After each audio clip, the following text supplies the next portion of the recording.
Am I the a-hole for telling my mom to adopt instead of planning to use me as a surrogate? So the title sounds exactly the way it is. I recently turned 16, but my mom was talking to me about this starting when I was 14. A little backstory. My mom was previously in a bad relationship with my birth father, and after having 4 kids including me, she was forced to get her tubes tied. That was forever ago, and now she's married to my stepfather. My mom is all about kids, and she always talks about wanting more. So when I was 14, I was in a car with her when she brought up surrogacy. I had no idea what that meant at the time, so she explained it to me. She talked on and on about how she hopes that one of my sisters or I would give birth to a kid and give it to her one day. I didn't think much of it at the time. This has been going on for the past 2 years. Flash forward to today. I was in a car with my mom, and we were driving home from the store. We were listening to music when she turned it down and started talking about the surrogacy thing again. This time, it was slightly different. She started talking about how she wants me specifically to give birth to a baby and give it to her. She point blank asked me if I would do it despite numerous conversations that I have had with her talking about how I never want kids or to give birth. I was in total shock. I literally just turned 16 back in June. I didn't speak for a second, but I answered back and told her that I would probably need a few years to think about it, and that instead of going through all the trouble of getting a brand new baby, she should look into adopting because there's a ton of kids who needs a family. She instantly got mad at me and started talking about how she doesn't want to do that because she doesn't want to have to deal with the kids not accepting her as their mother. I told her that that wouldn't matter if she tried her best to be a good mother to them. She started yelling about how I was a jerk and about how she had raised me to deserve something back. At this time, we were in our driveway, so I got out of the car and went into my room. She hasn't said anything to me ever since it happened this morning. I am unsure whether or not I am the a-hole, so I have come to Reddit. So, am I the a-hole for telling my mom to adopt? Edit. I did not expect this to get this much attention already. Just to clarify, I am not the oldest sister. I'm actually the youngest. My older sisters are 17 and 18. And no, I have no family that I could stay with. My birth dad's side of the family are terrible people, and all live in Texas, my birth state, and I currently live in another state. My mom's side of the family lives in Idaho. Now for the top comments. This is horror movie crap. No normal mother talks like this. Get out of this household ASAP. Edited to add. Can't believe I forgot to add this. Call CPS. OP, this is not normal. Not at all. Call CPS and leave when you turn 18. This is not normal. This in a nutshell. This mom has some kind of emotional or psychological issue. The children need to be removed from her care and placed with someone who isn't going to try to make them carry a pregnancy for them. Not a-hole. And oh my god, this is so messed up. You cannot be her surrogate. You cannot be a surrogate for your first pregnancy anyways. You're way too young. Jesus Christ. Rereading this, and she doesn't even want to be a surrogate. She just wants you to literally give her a child. Get out of there, girl. She's crazy, and there's no telling what she's going to do. Exactly. Sleep with the door locked, and maybe tell a counselor. Holy crap. Get a job, get your own bank account, save up, and leave the moment you turn 18. I'd call CPS now. I second both of these. What the actual hell? Not a-hole. Asking a teenager to be a surrogate is sick. Asking your 16-year-old daughter to be a surrogate for yourself is freaking insane. And you first brought up the subject when Opie was 14. I mean, holy crap, this is terrible. Opie, please listen to what people are saying about calling CPS. Now for the next story. Am I the a-hole for making my mom look bad? My female 16 mom has this belief that she should only pay for the essentials. Food, water, shelter, the cheapest phones she could get her hands on, and just enough clothes so we don't freeze or walk around naked. And we're on our own for everything else. We also don't get an allowance. And in my neighborhood, it's nearly impossible to get a job before you're 16. When I was in 6th grade, my teacher had the system where he'd give us 1 minute after the bell rang to unpack. Once all of us were in our seats, he'd stop the timer and write the remaining time left on the board. Once it added up to an hour, we'd get a pizza party. The cost of the pizza parties was $2 for pizza and $6 for a smoothie or milkshake. I didn't have money, and my mom wouldn't give me money, so I was the only person without a smoothie or milkshake at these parties. The teacher usually felt bad for me and gave me pizza anyway. It was kind of humiliating, sitting there and watching the teacher pass out everyone's orders, and being the only person without any food or getting the leftover slice of pizza. In March, when all the schools and daycares shut down and people were desperate for a nanny, I started working 12+ hours a day, 7 days a week, and made pretty good money. I still babysat 4 days a week during the school year, and I'm working 6 days a week now, so I have a pretty good amount of money coming in. So I can do things with my class and leave when I'm 18. My sister, female 11, is going to 6th grade and will have the same teacher. So at the beginning of the year, I told her to let me know when they have pizza parties and I'll pay for it. We were staying with my grandparents when she got her schedule, and when I told her and my grandma asked what I meant and why would I pay for her pizza parties, I told her that our mom refuses to pay for anything for us that isn't deemed essential. Also, I told her about how I was the only kid in the class without a milkshake and stuck with the leftover slice of pizza if I even got any. My mom and my grandparents have been fighting since, and it's kind of my fault. So I wanted to know if I was the a-hole. Edit. I saw a lot of comments on this, so I wanted to put it in an edit. My mom can't afford to give us more than the bare minimum. She goes out to eat multiple times a week and goes on weekend trips at least once every other month. And about my dad, he died when I was 6, so he can't really help. Not the a-hole. They ask, and you explained. If your mother knew it would make her look awful, she shouldn't have done it. You didn't make your mom look bad, OP. Your mom did that all by herself. You're being a good big sister, and stay out of it if your grandparents, hopefully, put her in her place. Not the a-hole. True. OP could have easily thought, it's a growing experience I had to go through, but a totally useless and embarrassing one to have to learn as a child. Good on her for already being a better role model than her own mother. Not the a-hole. If your mother was embarrassed by her actions, then she should not have acted that way. She is ashamed of herself and is trying to defend her actions to her mother. It has nothing to do with you. This. If you can't defend an action which more than one person knows of, as Ben Franklin said, 3 can keep a secret if 2 of them are dead, then she damn well shouldn't have pulled that move. She made herself look bad. Not the a-hole.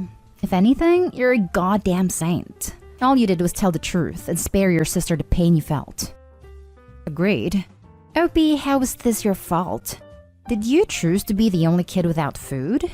Did you even choose to work almost full-time hours while still a teenager? Or was that something you had to do because of the choices of others? None of this is your fault. Those are just the consequences of your mother's actions coming home to roost. Not the a-hole. Next story is titled, Am I the a-hole for cutting my father's family out of my life?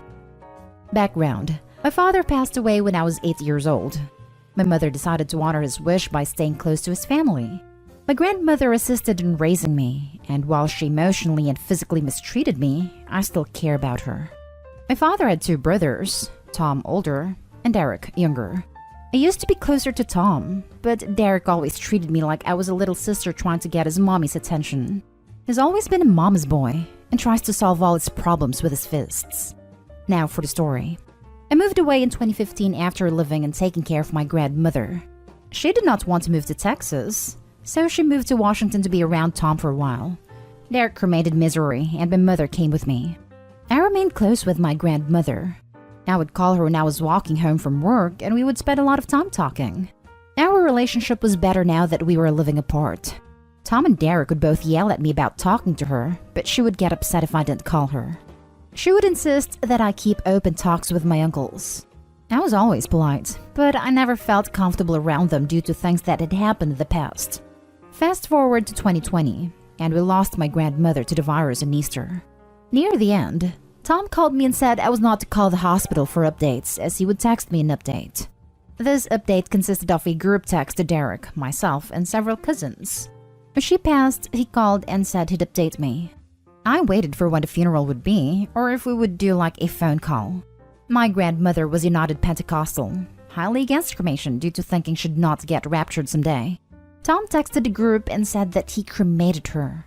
I texted back and asked what he was thinking. He had her will in his hand. All expenses had been paid already. I had a copy of her will. He said they wouldn't let him bury her, that he had to cremate her due to the virus. I called him on this BS and pointed out that they did not say anything about having to have a cremation. He told me if I didn't shut up, I wouldn't get my inheritance, and that it will all go to him and Derek. I held my tongue. He said to text me when they were going to bury her ashes at the end of summer. I waited. I messaged him around the end of August, and he said they weren't going to do it until spring, blaming the virus again. Okay. In October, I get a text with pictures of him, Derek, and a few other family members burying her ashes.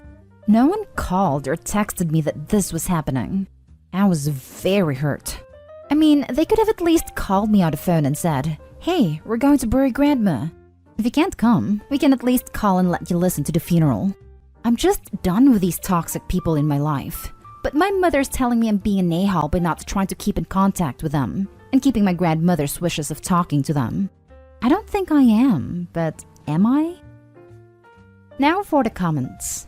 Not a-hole. Sometimes you have to just remove yourself from a toxic situation.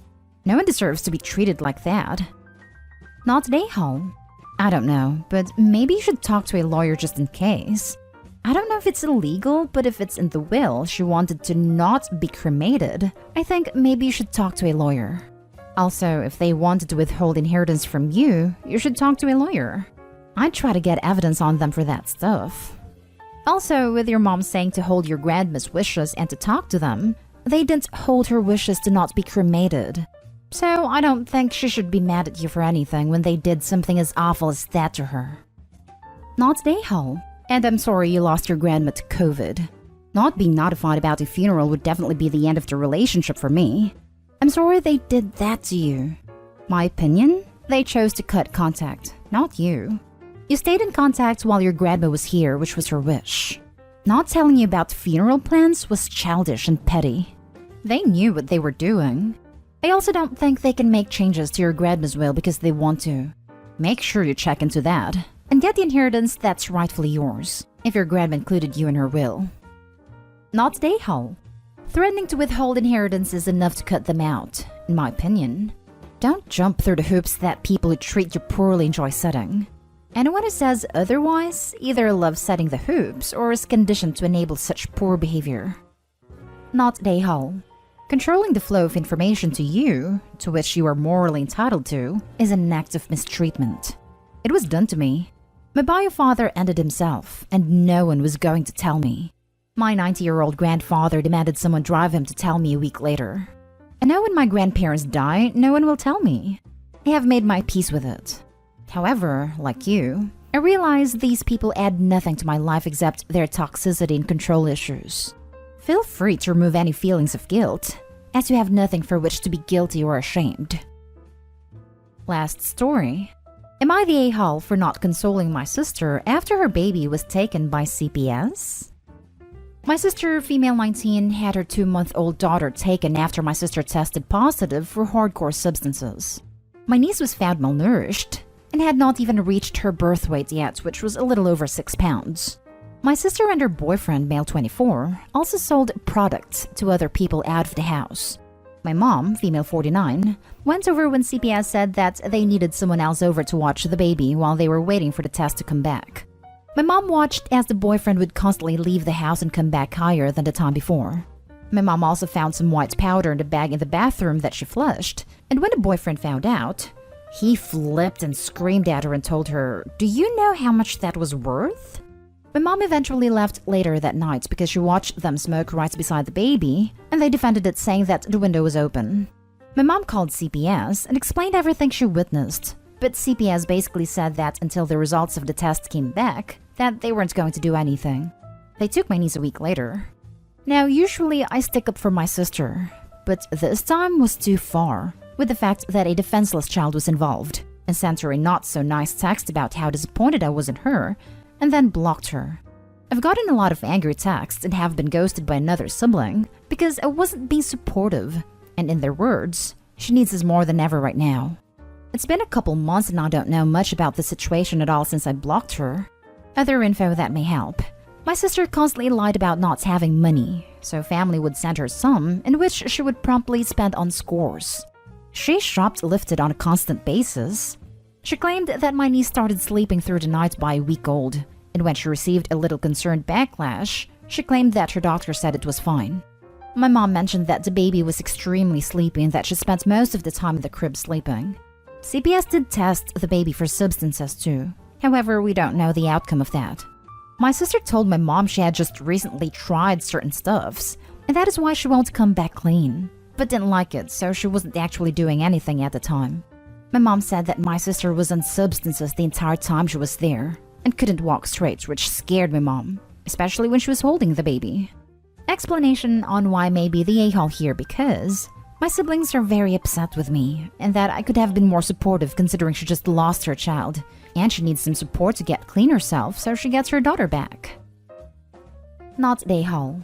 Honestly, I'd have called CPS myself. Apparently, people who were going over to buy from them were actually making reports, because even they were concerned for the baby. They had a ton of reports by the time they actually decided to take any action on it. Not the a-hole. Addicts are often manipulative, and anyone close to them will get played. Keep your distance until she's clean and legitimately making amends. I definitely plan to. Thank you. Screw that. Not the a-hole. I can't say what I'd do to any family member that did that to a baby because I'd be banned from Reddit. Your sister is a vile human being. Exactly how I felt. Couldn't imagine she did what she did and was livid. However, my family has a rather awful history. I and all 6 of my siblings were in foster care at some point in our lives. So if that explains my family's dynamics a bit, I hope so.